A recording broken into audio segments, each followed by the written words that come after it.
To the writer পরিচালক ইমরান মাহমুদ সাহেব সম্পর্কে আলাউদ্দিন জিহাদি হুজুর একটা মন্তব্য করেছে কিছুদিন পূর্বেই, যে আহলে হাদিস আর হইতেছে কি হানাফি, মানে মুফতি শহীদুল্লাহ বাহাদুর সাহেব আর হইতেছে মুয়াজ্জেম হোসেন সাইফি দুজনের মধ্যে যে ডিবেটটা হয়েছে, ওই ডিবেটের একটা পোস্টে আলাউদ্দিন জিহাদি সাহেব মন্তব্য করেছে ইমরান মাহমুদ সাহেব মানে উপস্থাপক শিয়াদের পক্ষে থাকবে, এরকম একটা মন্তব্য।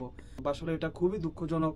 আমার মনে হয় এই মন্তব্যটা একটা ভুল মন্তব্য, কারণ যে কোনো ডিবেট, অনেকগুলো ডিবেট আমি ইমরান মাহমুদ সাহেবের দেখছি, কখনো কখনো ইমরান মাহমুদ সাহেব কারো পক্ষে কখনো কোনো কথা বলে নাই, সম্পূর্ণ নিরপেক্ষ ছিল।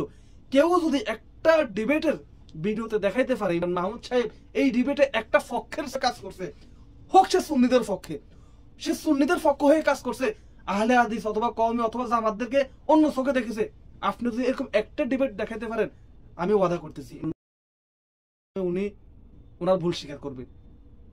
যদি এরকম একটা ডিবেট দেখাইতে পারেন আপনারা, এগুলো ঠিক না।